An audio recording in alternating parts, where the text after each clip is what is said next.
Usually when a person dies, the body either gets buried or cremated, but the case is entirely different when the person in question is a convicted felon. In this video, we will take you through several gripping tales as we explore what happens to the corpses of death row inmates. From the infamous serial killer Ted Bundy to the brazen domestic terrorist Timothy McVeigh, these stories will keep you right on the edge of your seat. Let's get started. Ted Bundy. The horrific tales of Ted Bundy remain one of the most grueling records of human cruelty in the history of mankind. Born as Theodore Robert Bundy on November 24, 1946 in Burlington, Vermont, Ted's life took a dark turn from the very beginning. For his mother, he was a secret shame, an illegitimate child who only brought her disgrace from her deeply religious parents. His mother, Eleanor Louise Cowell, was just 22 years old when she gave birth to Ted at a home for unmarried mothers. His father remains unknown to this day, although there have been speculations that Ted's father may have been an Air Force veteran by the name of Lloyd Marshall. To hide the fact that he was an illegitimate child, Ted's parents adopted him and raised him as their own, while his mother was introduced as his sister. In 1951, Ted's mother, Louise Cowell, married Johnny Bundy, shortly after moving to Tacoma, Washington.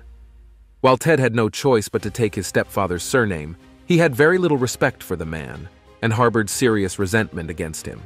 By all standards, Ted had a pretty normal upbringing, so it's quite hard to figure out what exactly transformed him from a sweet little boy into a murderous maniac. However, there have been certain indications since his childhood, like his unusual fascination with knives. He also had a little trouble getting along with his peers, even though he did pretty well in school. His sadistic tendencies began to surface as he grew older. He was known to try to drown people while they were swimming or boating, and was also said to have brutally picked apart mice in the woods without any sign of remorse, guilt, or shame. It was as though he never saw himself in the wrong, which was an indication of a sinister character lurking within him. By the time Ted was a teenager, his brazen acts of violence increased in leaps and bounds. He would peep into people's windows without ever feeling bad about it, and was also known to steal anything he wanted without any sign of remorse. By the mid-1970s, Ted had transformed himself into a more confident and active figure in social and political matters. But beneath this facade, a terrifying reality lurked, a revelation that would eventually shock everyone when it came out. Although there is an unending debate about the time when Ted started his killing spree, many sources claim that the rampage may have begun in 1974. It was at this time that many women in the Seattle and Oregon area began to go missing, with many witnesses claiming that the missing women were last seen in the company of a man who had a striking resemblance to Ted Bundy. With a deceptive story of feigned injury, this serial killer would lure his victims to his car under the guise that he was injured and needed their help.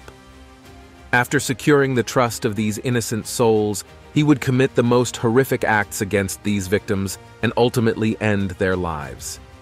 His first stint with the law was in 1974, when he was pulled over by a cop in Utah following the reported disappearance of many women in the area.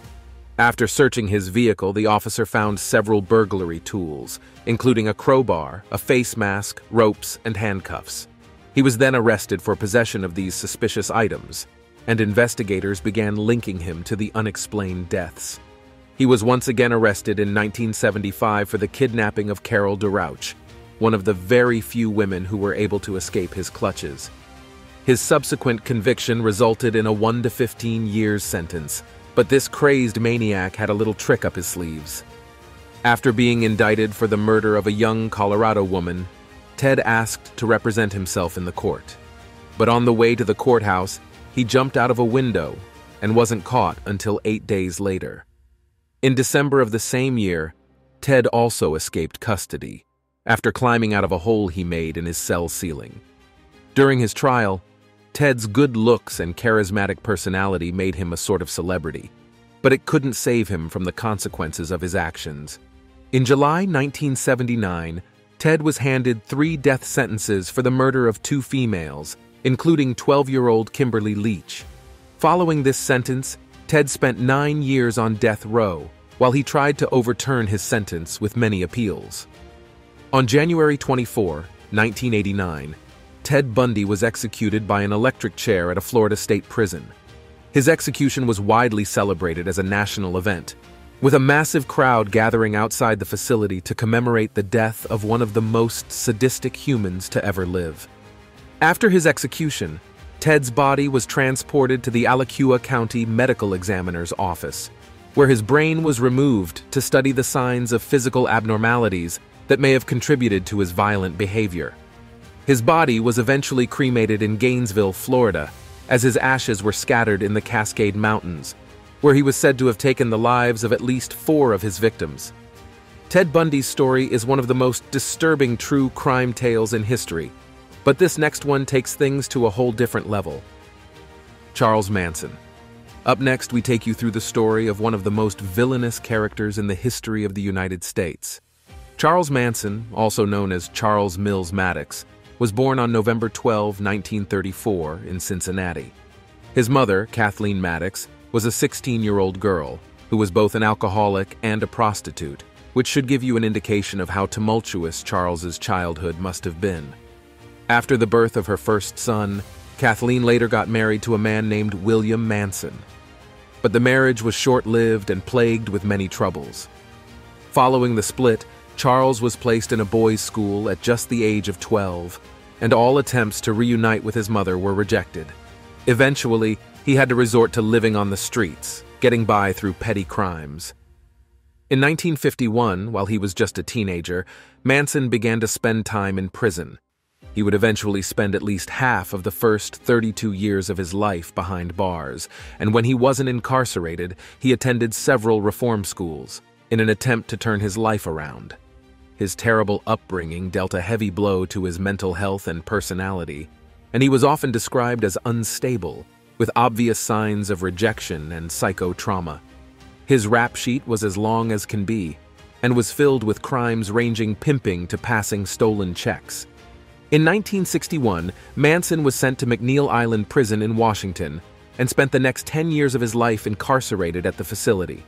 He was eventually released from prison on March 21, 1967, and then moved to San Francisco. Later in his life, Manson brought together a group of misfits like himself who shared his passion for an unconventional lifestyle and the habitual use of hallucinogenic drugs including magic mushrooms and lysergic acid, diethylamide, or LSD. With this newfound family of around 100 followers, Manson began to unleash his terror against the world.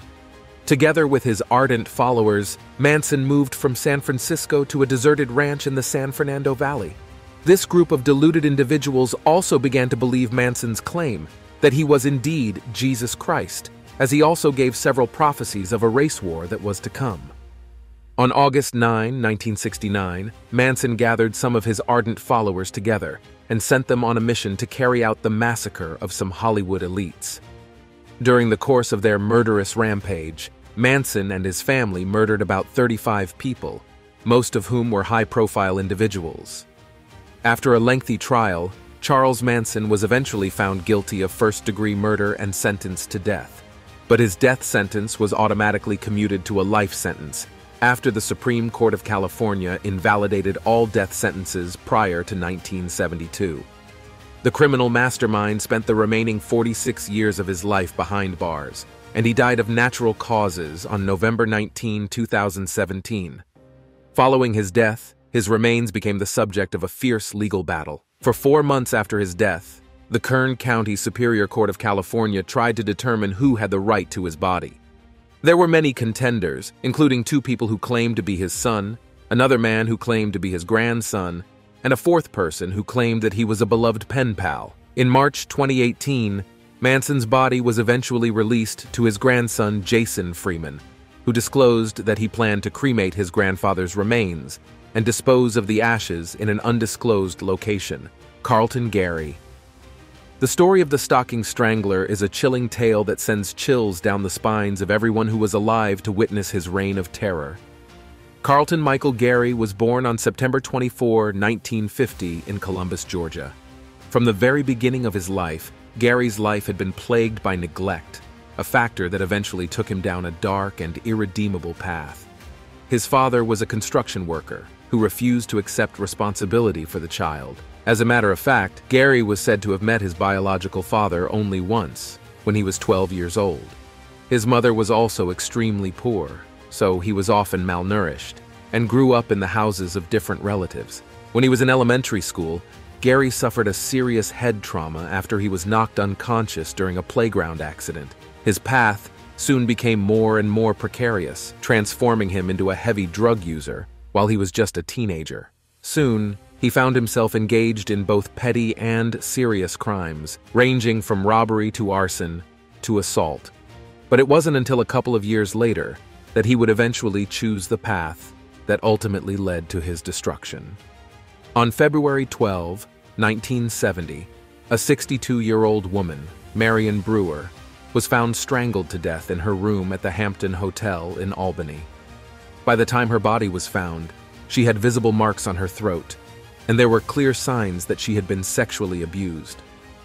Then 2 months later, on April 14, 1970, another 85-year-old woman by the name of Nellie M. Farmer was found dead in her room at the Wellington Hotel, also located in Albany. Just like Marion Brewer, this beloved granny was found with signs of sexual abuse, and her death was listed as asphyxiation by manual strangulation. A third attempt at assaulting an elderly woman led to Gary's arrest. Unfortunately, there wasn't enough evidence to charge him for murder, and he was only sentenced to prison for armed robbery. In 1975, Gary was paroled, and following his release from prison, he moved to Syracuse, New York. This was when he resumed his criminal activities, targeting elderly and helpless women, many of whom he sexually assaulted, before taking their lives. His rampage continued, leading to the death of several elderly women, including 60-year-old Ferna Jackson, 71-year-old Hien Diemenstein, 89-year-old Florence Scheibel, and 69-year-old Martha Thurmond. In total, Gary is said to have sexually abused and murdered 7 elderly women in Columbus between 1977 and 1978. Many times he was arrested and sentenced for armed robbery, but authorities never uncovered the full extent of his crimes until May 5, 1984, when he was indicted for 4 murders. On August 26 of the same year, this brazen criminal was convicted for 3 of the murders and subsequently sentenced to death. After spending 34 years in prison, Carlton Gary was eventually executed by lethal injection on March 15, 2018. It is unclear what happened to Gary's body after the execution, but many believe he was most likely cremated just like other hardened criminals like himself. As horrifying as Carlton Gary's story is, though, it pales in comparison to this next horrific tale of murder and mayhem, Timothy McVeigh. Never in the history of the United States has there been a man as sadistic as Timothy McVeigh, the domestic terrorist whose brazen act of violence sent shockwaves throughout the country and the world at large. His story, however, didn't start this way. Born on April 23, 1968 in Lockport, New York, McVeigh was the only son and second child born to his Irish-American parents, Noreen Mildred Hill and William McVeigh. From his childhood, McVeigh struggled with bullies, as he was often described as very shy and withdrawn, which made him a subject of abuse by some of his fellow students. In retaliation, McVeigh would brutally assault these bullies in his head, creating a fantasy world where he had all the powers he needed to defend himself. While he was still a high school student, McVeigh became fascinated with computers and was even able to hack into government computer systems successfully. He was so good at it that he was named most promising computer programmer in his senior year, although he had relatively poor grades. Growing up, his grandfather introduced him to firearms, and he became hooked on the spot. He was said to have expressed his desire to become a gun shop owner in the future, and even brought a gun to school a couple of times to impress his classmates. After dropping out of college, McVeigh took up work as an armored car guard, where his love for firearms soon became evident. At the age of 20, McVeigh decided to channel his energy and curiosity into the military, and he enlisted in the Army in May 1988. Throughout his time in the military, McVeigh learned all he could about firearms, sniper tactics, and explosives. This knowledge would soon prove vital in the planning of the unforgettable event that became the hallmark of his life. During his time in active service, McVeigh participated in the war in Iraq. His time in Iraq was marked with several impressive achievements, and after the war ended, he received several service awards, including the Bronze Star Medal, the National Defense Service Medal, the Southwest Asia Service Medal, and the Army Service Ribbon, among others. But this gallery of impressive accomplishments would soon be marred by a terrible obsession that sent him on a rampage against the government. After months of careful planning, McVeigh decided to put one of his most sinister plans into action. Together with his partner and accomplice, Terry Nichols, McVeigh constructed an explosive device made from about 5,000 pounds of ammonium nitrate and nitromethane and mounted it on the back of a rented Ryder truck. On April 19, 1995, McVeigh drove this bomb-ridden truck to the front of the Alfred P. Murrah Federal Building just as the offices were opening for the day. Before disembarking from the truck, he lit a fuse, and by 9:02 a.m., a massive explosion rocked the building, leading to the death of 168 people, including 19 children, while also injuring 684 others. It was a horrific day that will remain forever etched in the minds of all citizens of the United States. The incident has also been described as the most deadly act of domestic terrorism ever recorded on U.S. soil. According to authorities, the bombing caused significant damage in over 300 buildings in the city. Thankfully, McVeigh was quickly apprehended before he became even bolder and attacked another facility. On August 10, 1995, Timothy McVeigh was indicted on 11 federal counts, including conspiracy to use a weapon of mass destruction, destruction with the use of explosives, and 8 counts of first-degree murder for the deaths of the law enforcement officers. On June 2, 1997, McVeigh was found guilty of all 11 counts of the federal indictments, and he was subsequently sentenced to death. On June 11, 2001, the world was finally rid of this menace, as he was executed by lethal injection, marking an end to his reign of terror. Prior to his execution, McVeigh had asked that his remains be cremated, and that the ashes be scattered either on the compound of the Branch Davidian in Waco, Texas, as a nod to the violent siege that served as an inspiration for his act of terrorism, or at the Oklahoma City bombing memorial site. Even though he was eventually cremated, the final spot where his ashes were disposed of remains undisclosed. Ronnie Lee Gardner. Unlike many of the cases we've explored in this video, Ronnie Lee Gardner was not actually a serial killer. However, the grueling details of his criminal history and eventual execution make it worthy to be on this list. Born in Salt Lake City, Utah, Gardner was the youngest child of Dan and Ruth Gardner's family of 7 children. Ronnie Lee Gardner's childhood was plagued with serious abuse and neglect. His father, Dan Gardner, was a heavy drinker who was unwilling to accept the fact that Ronnie was his son. When Ronnie was just a toddler, his father left the house to start a family with another woman, marking a significant shift in his life. At just about 2 years old, Ronnie was found wandering through the streets alone in a diaper and was taken into custody by Child Protective Services.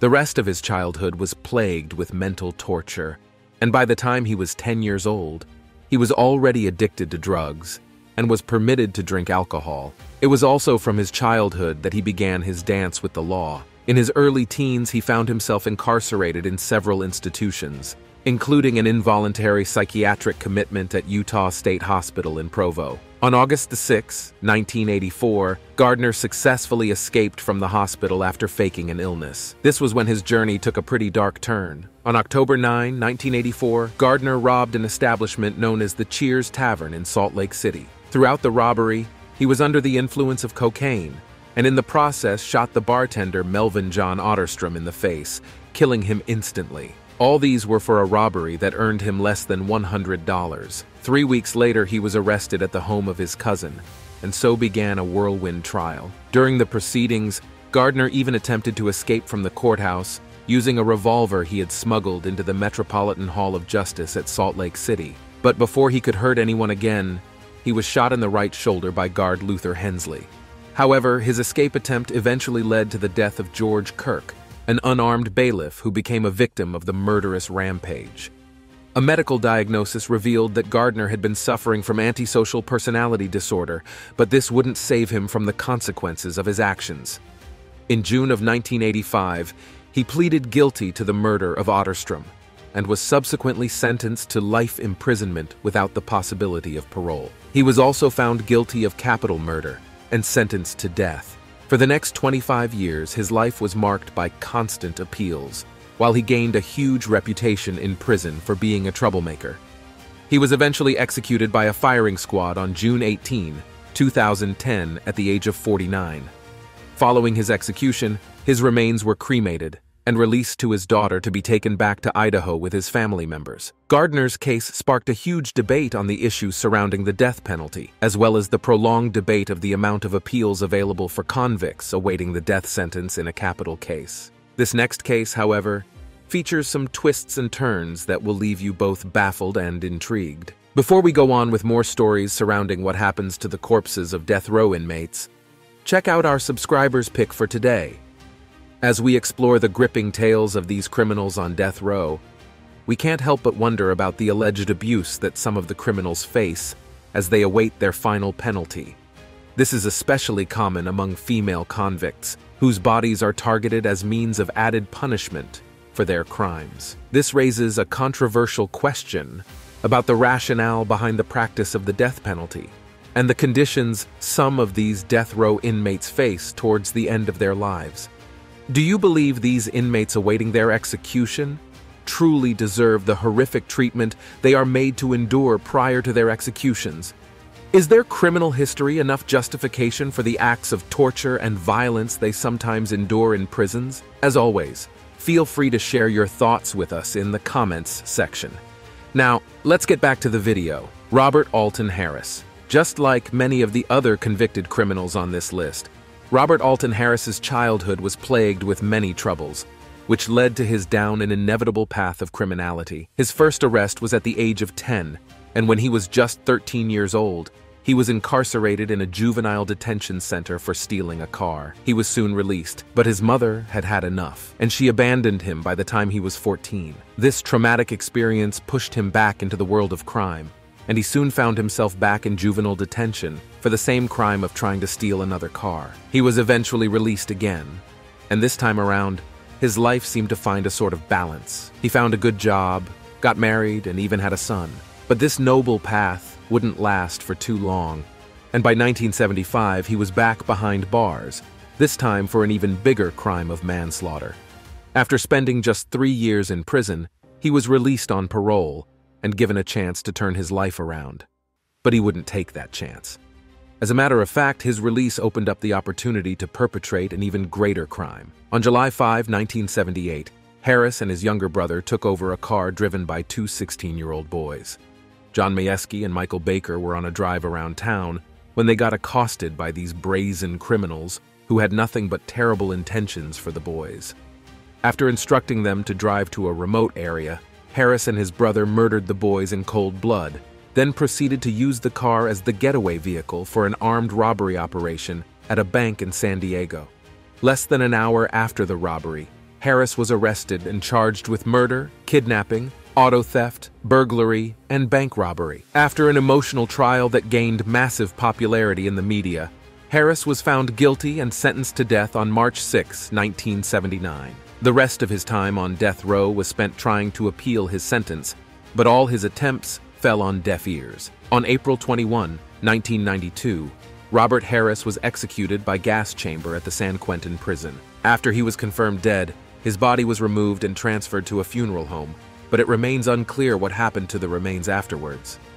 Aileen Wuornos. Our next serial killer was born on February 29, 1956 in Rochester, Michigan. As a child, Wuornos went through several traumatic experiences, which dealt a heavy blow on her mental well-being. Her father took his own life while he was serving time for child molestation, and her mother also abandoned Aileen and her brother Keith, leaving them in the care of their grandparents. On top of that, Aileen's grandmother was also said to have been an alcoholic, while the grandfather was violent and often sexually abused both Aileen and her brother. By the time she was a teenager, Wuornos became pregnant with her first child, who was eventually put up for adoption as soon as he was born.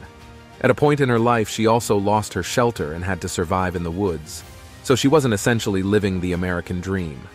To survive, she began hitchhiking and tried her hands at being a sex worker. This seemed to pay off for a while, but soon led her through a very dark path. Between late 1989 and the fall of 1990, Wuornos was said to have murdered at least 6 men along the Florida highways.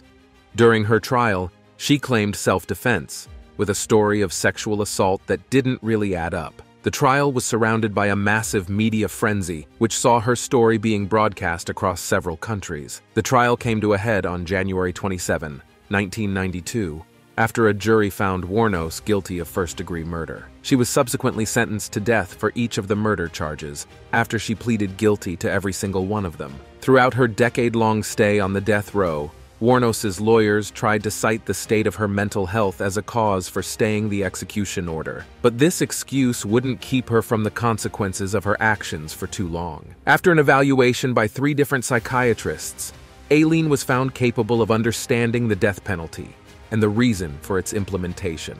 On October 9, 2002, the tumultuous life of Aileen Wuornos came to an end by the hands of a lethal injection, and justice was finally served for all her victims. Following her execution, Aileen Wuornos's remains were cremated, and the ashes were scattered by a tree in her hometown.